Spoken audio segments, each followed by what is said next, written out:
Welcome to another edition of the Economy and Politics Show, and a happy new month of September 2020 to all our viewers. Today we'll look at the oil and gas space, and let's give you a lineup of what we have today. We'll take a snapshot of the Augusto and Company reports on oil servicing industry in Nigeria. And former Director General of the Securities and Exchange Commission, Arunma Oteh, joins the Seplat Petroleum Development Board. We'll give you global oil and gas updates and some perspective around what Nigeria is facing as a reality, the low oil price regime. And finally, the International Energy Agency, IEA, August 2020, reports on developments in the global oil and gas industry. And let's begin with the Augusto and Co. research report on the oil and gas servicing industry in Nigeria, which captioned another phase of short-lived gains.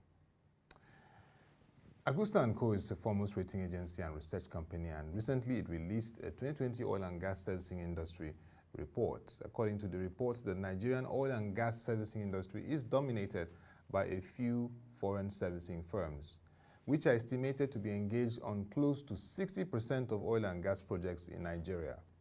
Nevertheless, supported by the local content legislation, the industry has recorded a substantial increase in not just the number of indigenous servicing companies, but also in terms of technical contribution to oil and gas projects. According to Augusto & Co., local firms currently dominate less complex field support services such as security, transportation, and procurement due to relatively low scalable technology compared to foreign counterparts and their security escort services. They are also quite promising given the militancy in the Nigerian oil-producing region, also known as the Niger Delta, and the growing level of piracy activities in the Gulf of Guinea. The company also affirms that indigenous oil and gas field support companies have also scaled on the fabrication and welding. However, the ability to grow exponentially continues to be limited by funding challenges. Although the Nigerian Content Development Management Board, the NCDMB, launched an intervention fund in 2017, it remains inadequate due to several reasons. First is that the indigenous segment of the oil and gas servicing market is quite fragmented, making it difficult to provide the much needed financing support required.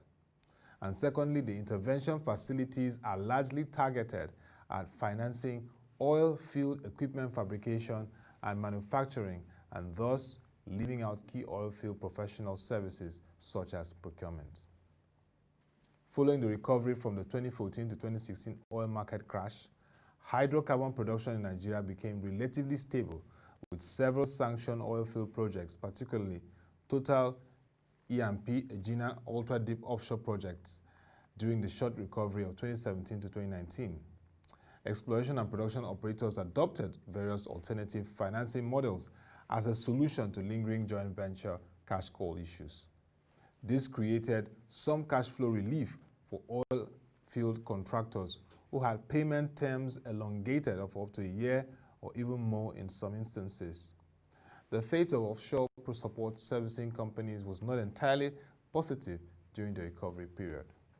Due to the market crash and the surfeit of offshore support equipment, including vessels, operators have had to contend with relatively high operating costs and the consequential debt burden.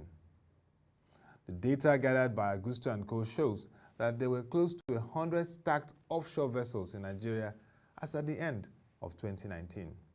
Nevertheless, day rates improved from the lows of 2014 to 2016, but provided limited gains due to a slower recovery from downtimes. The average day rate for security vessels increased to about $6,000 per day from below $5,000 during the last oil crash. While servicing or contractor rates did not go back to normal during the short-lived recovery, it translated to marginal improvements. However, a large number of indigenous operators are still struggling with legacy debt obligations as the recovery was not strong enough to optimize demand for oil field support. The trajectory of 2019 was expected to follow in 2020. However, the favorable crude oil regime resulted in increasing U.S. shale oil production, recreating the 2014 to 2016 scenario. And unfortunately now, the COVID-19 outbreak has worsened the conditions in the oil market. The pandemic has led to the closure of air and land borders, which are beginning to gradually reopen now, while a large number of economies also enforced a partial lockdown, which affected the demand for crude. Despite the easing of some of these restrictions in the second half of 2020, economic activities have yet to fully recover. For example, several key projects in Nigeria, including the Obiafo-Obrikon-Oben pipeline projects and the Shell's Bonga North Field development, have been suspended due to lull in crude oil markets. Delays in sanctioning of these projects will impact Nigeria's oil and gas servicing industries' near to medium-term performance, considering the substantial contracting opportunities these projects provide. Owing to prevailing difficulties in operating terrain, a number of operators in Nigeria, including international and indigenous companies, have slashed contractor rates by up to 50%, while capital budgets have been reviewed downwards by an average of 20%. In addition to the aforementioned, the regulatory and policy environment for the petroleum sector is not as supportive, and this once again brings the need for the reforms that we've been pushing for in the oil and gas sector. Several promising exploration and incremental projects have been stalled, partly due to the unfavorable regulatory stance. This situation is expected to be worse off, considering the adversities created by the pandemic. Augusto & Co. expects the crude oil market to remain depressed for the rest of 2020, considering that with no antidote to the virus, the wheel of many economies is likely to remain slow, and thus consumption of crude oil will also remain weak in the near term. As a result of this, crude oil consumption is expected to decline by about 9 million barrels per day to 90.6 million barrels per day in 2020, further suppressing opportunities for a recovery of oilfield activities in the near term. Augusto expects a huge number of job losses, while some oilfield servicing companies may eventually go bankrupt. Very serious. Augusto believes that a strategic option for when the market recovers might be consolidation. Given the lack of strong fundamentals for a stable oil market, it shows therefore the need for a bolstering performance. A consolidation will really help regain some level of bargaining power from exploration and production operators. Barring no improvement in the dire global economic situation, cash flows are expected to remain very weak. Legacy debt obligations, like we said earlier, coupled with the likely spike in impairment of newly acquired debt, could lead to a massive deterioration in the financial condition of oil and gas servicing companies. Albeit marginal Naira-denominated debt obligations will expand owing to the devaluation, which creates a worse-off situation. Potential for growth is also likely to remain muted, owing to unfavorable oil prices in the markets. Well, it looks gloomy. In some aspects, it looks worrisome, but this is the reality for the oil and gas servicing industry. And it's a segment of the oil and gas sector that has created huge quantum level of jobs, but now they're threatened, investments are threatened, revenue is threatened. The oil and gas industry definitely is on a point of reset. It needs to reset itself. But this is just to say that it's a challenging time for Nigeria. And the diversification we've talked about in revenue, not economy, is not just a theory again. It must happen as we are heading for a recession in the third quarter of 2020. Well, let's move on. It's a brand new month. We just want to be optimistic, but that's not the realities. Interesting story from the Seplat Petroleum Development Company. It recently announced the appointment of Ms Arunma Oteh, former Director General of the Securities and Exchange Commission, and Mr. Xavier Roulette, Knight of the British Empire, as independent non-executive directors of the company. They'll be joining the Seplat board with effect from October 1st, 2020. That's when Nigeria clocks 60. Ms Arunma Oteh, member of the Order of the Niger, ON, that's an ON, is a seasoned C-suite executive with several years of experience operating at the highest levels at major multilateral agencies, global financial institutions, and in government. She has been an academic scholar at the University of Oxford since January 2019 and a member of the London Stock Exchange Africa Advisory Group since January 2020. Ms Oteh served as the Treasurer and Vice President of the World Bank from 2015 to 2018. As treasurer, she led a global team that managed the World Bank's $200 billion debt portfolio, as well as an asset portfolio of $200 billion for the World Bank Group and several public sector clients, including 65 central banks. She was responsible for a $600 billion derivatives portfolio used for hedging and risk management purposes. She has oversight over a treasury operation with an annual cash flow of $7 trillion and led an extensive public sector financial advisory business, pioneering a number of innovative solutions, such as the world's first ever pandemic bond in 2017 and blockchain public bond in 2018. Ms Oteh was the Director General of the Securities and Exchange Commission in Nigeria from 2010 to 2015. And as DG of SEC, the apex regulator of the capital markets, she was responsible for regulation of Nigeria's capital markets, including the Nigerian Stock Exchange, and led the rebuilding of the capital markets after the global financial crisis. She also served on Nigeria's economic management team, which was chaired by the president. For Mr. Sabia Rolet, the Knight of British Empire, he's an experienced CEO, co-founder, and entrepreneur, named as one of the 100 best CEOs in the world in the 2017 Harvard Business Review. Mr. Rolet had demonstrated a history of successful turnarounds in global financial services industry. In his decade at the helm of LSE, London Stock Exchange, the LSE's market valuation rose from £800 million to more than £15 billion, transforming it into one of the world's largest exchanges by market capitalization. He is currently the chairman board of directors at Fusagro PJSC, a member of the board of directors of the Saudi Stock Exchange Tadawul, as an appointee of the Public Investment Fund, and an expert advisor to the Shanghai Institute of Finance for the Real Economy. He has held several senior positions in the financial services industry throughout his career. He served as CEO of CQS, a global hedge fund, CEO of Bank Lehman Brothers in Paris, co-head of global equity and derivatives trading at Lehman Brothers New York, global head of risk and trading at Dresdner Kleinwort Wasserstein, and vice president international equity risk arbitrage at Goldman Sachs in New York. Co-head also of the European equity sales and trading at Goldman Sachs International Limited in London. Commenting on these appointments, Dr. Brian Dojako, chairman of Seplat Petroleum Development Company, said, "The board of Seplat is delighted to be joined by two such distinguished international business leaders. Both Arunma Oteh and Sabia Rolet bring extensive expertise in the fields of regulation, capital markets, and business governance, and their knowledge and wisdom will be a great addition to our board. Seplat has a great future, and according to him, he looks forward to the immense contribution they will make towards the continuing success of the company." This announcement is being made in accordance with the Rule 4 of the Nigerian Stock Exchange amended listing rules and Rule 9.6 and 11 of the UK listing rules. So that's a positive in terms of bringing experience, bringing a quality service, bringing experts into the board of Seplat Petroleum Development Company. So amidst the challenges, the gloom, the uncertainties, petroleum development companies are now understanding that the quality of their board is very important. Corporate governance is key to navigate challenging times like this. Let's take up oil and gas updates. What's happening across the globe? What were the key developments even through last week? We begin with the fact that the oil prices retreated in the wake of Hurricane Laura. You heard about Hurricane Laura hitting most parts of North America. It led to much less destruction than the market had anticipated, and that leaves the oil price dynamic little change from the past 2 months.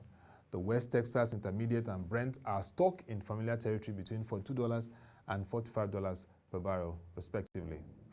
The Gulf of Mexico energy industry largely dodged the Hurricane Laura. Like I said, North America was the major concentration of this hurricane. The concentration of energy assets along Texas and Louisiana coast more or less avoided the worst-case scenario from Hurricane Laura. The damage, according to analysis, is not as bad as was anticipated. It created more sell pressure along the energy complex, said Phil Flynn, senior market analyst at Price Futures Group. More than 80% of oil output in the Gulf of Mexico and almost 3 million barrels a day of refining capacity has been shut ahead of the storm that occurred last week, most of which may come back online. Now, to another development that still speaks to the Hurricane Laura effect. The oil and gas exports was impacted. The Laura shut in some LNG operations and gas exports were set to fall as at Thursday last week, 2.1 BCFs of gas proceeds. the lowest levels since February 2019. And oil exports are expected to drop by nearly 1 million barrels per day. That was the estimate as at last week. We go to South Africa, where Equinor, a major oil and gas company, decided to give up its leases in offshore South Africa after a disappointing seismic campaign, according to the S&P Global Platts analysis. Wow, very touching. ExxonMobil, which Equinor partnered with on this project, may also abandon the effort, according to Platts, although the company has not commented on it. Meanwhile, Equinor also said it would suspend drilling in U.S. shale for the rest of the year. Just another example of how oil and gas companies are being impacted by the COVID-19 disruptions and, of course, the global uncertainties in the international crude oil price markets. This is another major one. Oil majors can't afford dividends. I mean, the 5 super majors, when you hear these 5 oil companies, you just know that these are what we call FICO companies, efficient companies, big companies.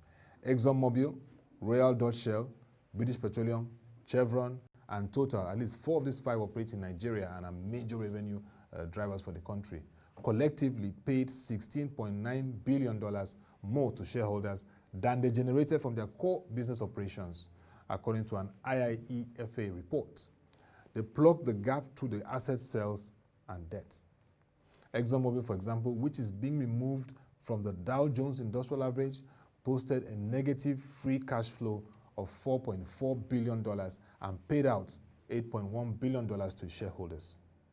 Collectively, the majors added $50 billion in debt in the second quarter of 2020, showing you how challenging it has been for oil majors. And now you can imagine when you see the Augusto report on oil servicing companies and the effect even on companies like Equinor, it's not really the best of times for the global oil and gas industry. And still on this whole issue around the oil and gas industry updates, Barclays has downgraded Shell. Barclays, a major investment banking group in the UK, has cut Royal Dutch Shell to underweight from equal, citing expensive shares. So Shell, the Royal Dutch company, also is getting a very weak assessment in terms of rating. For Consolidated Edison, it will no longer invest in long-distance gas pipelines. Yes, the comments are in the context of the company's investment in the Mountain Valley Pipeline. That was a project that Coned was looking at. According to them, we made those investments 5 to 7 years ago, and at this time we are, frankly, many others viewed natural gas as having a fairly large role in transition to the clean energy company and economy. That's Mr. John McAvoy, the CEO, speaking during an last week investors meeting, presenting the strategies and plans of the company. According to him, that view has largely changed, and natural gas, while it can provide emissions reductions, is no longer part of the longer-term view. The whole effect is drilling down. The impact is really felt. Just to take some excerpts again, billionaire Elon Musk, according to the reports, is having toxic waste nickel projects impacts. Something that Tesla, his company, will have to address in terms of sourcing clean nickel supplies. This is from the Bloomberg Green reports. The nickel projects are planned for Indonesia, and they are supposed to dispose of toxic tailings at the sea. But we'll still get further updates on that particular aspect. But shale production, shale oil, investors are increasingly aligning to environmental, social, and governance issues, the ESG. And poor financial performances and bad environmental externalities from shale drillers stand out as a major liability at this point. So for those in the shale production side, ESG is now a major concern for investors. California comes back again, a state in the US that is very, very proactive in terms of the green economy, and now in an effort to bolster electric grid capacity, California has approved on the largest energy storage system in the country. It approved contracts on its 1.2 gigawatts of storage, expected to come online in August 2021. Massive moves from California. And what is happening with PetroChina? It has reported a $4.4 billion loss for the first half of the year. $4.4 billion, massive. I'm telling you, this has been a massive year in terms of the adverse impacts of the COVID and the uncertainty in the oil price prices. It's hitting oil and gas companies. Wherever you are watching this, it's a trying time for the oil and gas companies. The PetroChina company announced that it will move towards near zero emissions by 2050, including ramping up clean energy investments over the next 5 years. So you can see oil and gas companies are looking the direction of clean energy and renewable energy. For Exxon, its operations in Guyana, it's pressurizing the Guyanese government for approval of its operations. It's approving a third offshore oil project in the country. The project came under scrutiny during the presidential election and political turmoil, and the new government has advocated for more favorable terms. You know politics and how it happens.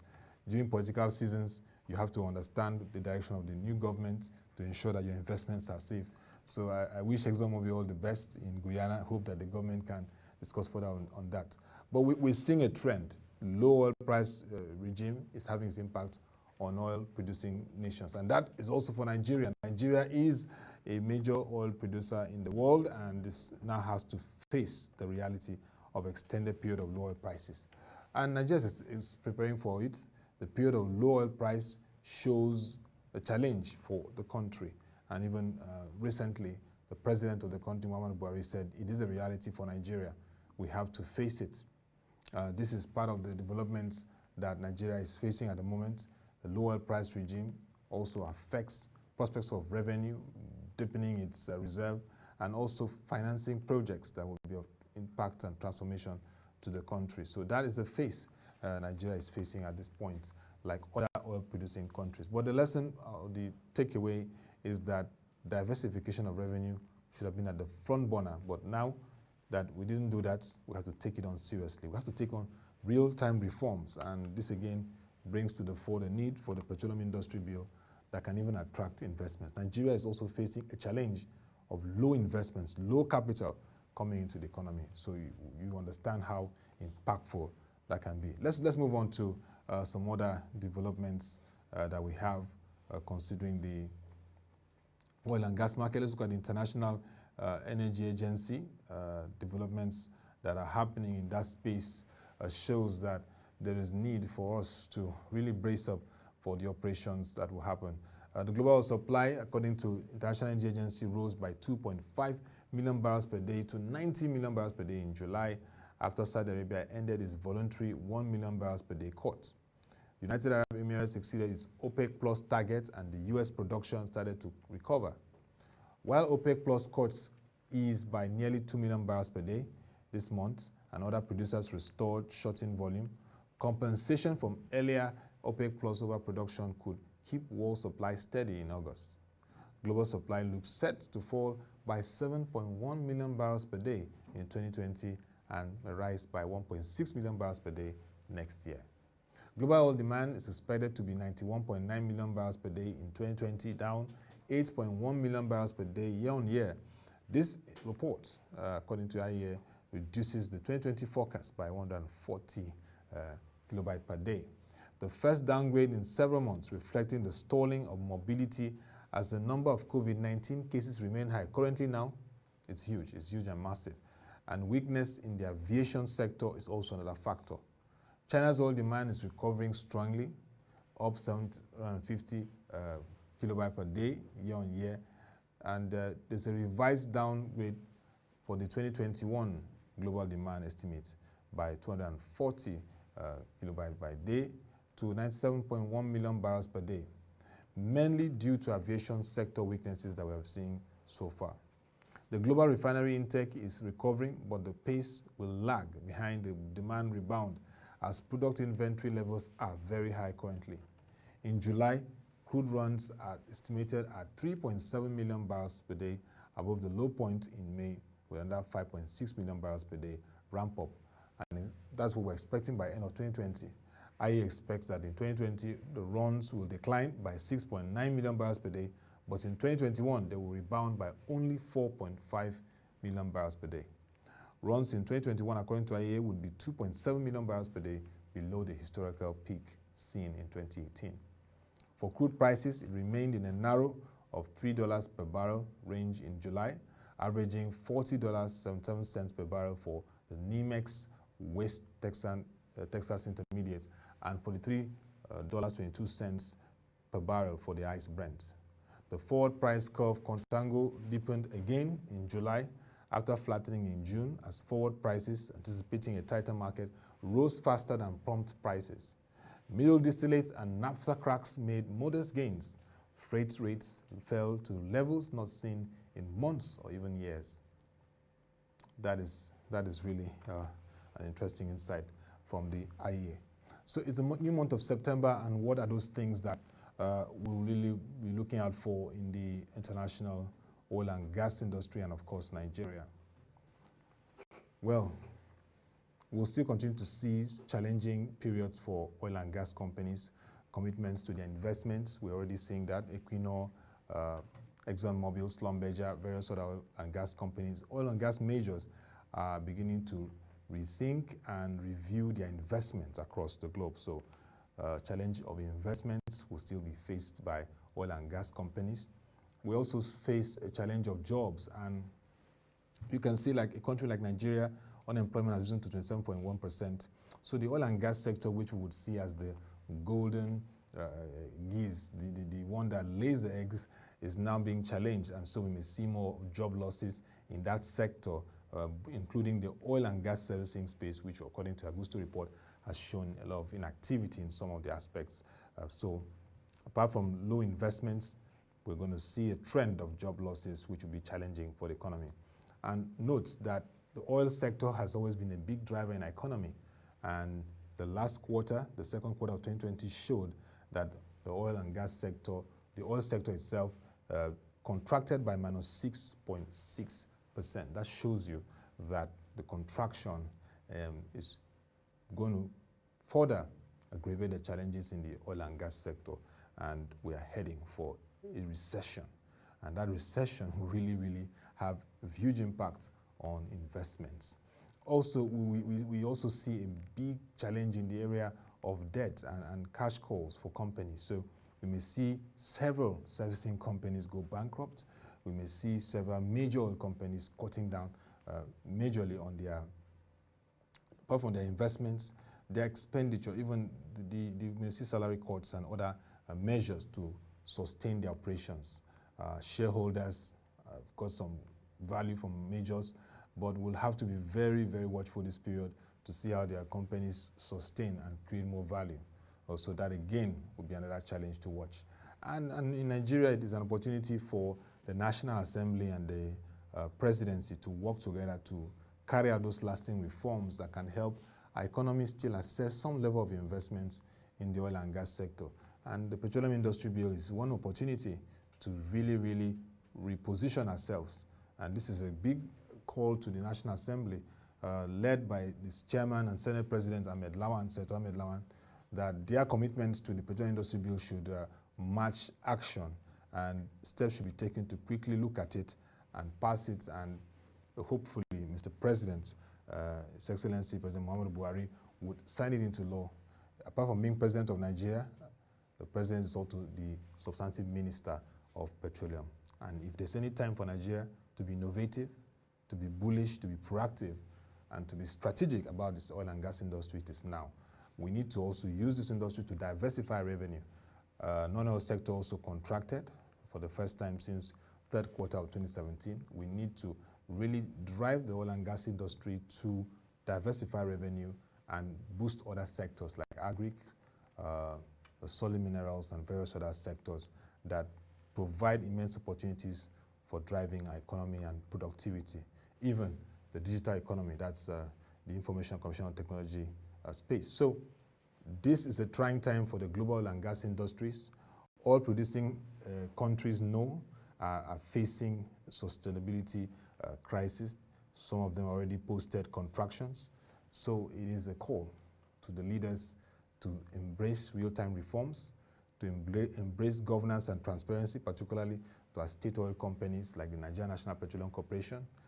We've seen what has happened to the public-private sector approach of the Nigerian liquefied natural gas. We also believe that some segments of the NNPC can come on board to the Nigerian capital market and help to boost capital market capitalization. I spoke about this month, that the Tadawul, the Saudi Arabia exchange, today is a $2.1 trillion exchange. Why? Because the Saudi Aramco, which is one of the valued companies in the globe, also was listed, and part of that has helped to boost the capitalization. So who says the NNPC cannot be brought to the market and also list in the Nigeria Stock Exchange? Several parts of it unbundled and listed. It will add to our capitalization. Just take a look at what happened in the telco.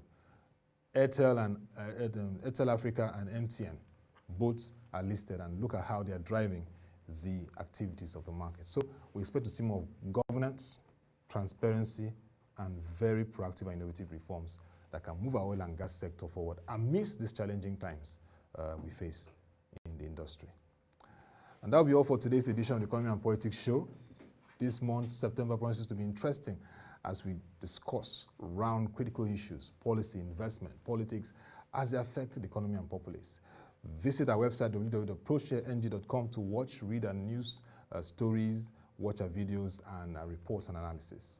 Until we come your way tomorrow, we'd like you to also stay tuned and watch our first edition for the month of September 2020. That's the market review, as we discuss developments in the bonds and fixed income space and how the market will play out in the new month. Thank you for joining us and watching. Have a nice day and stay safe.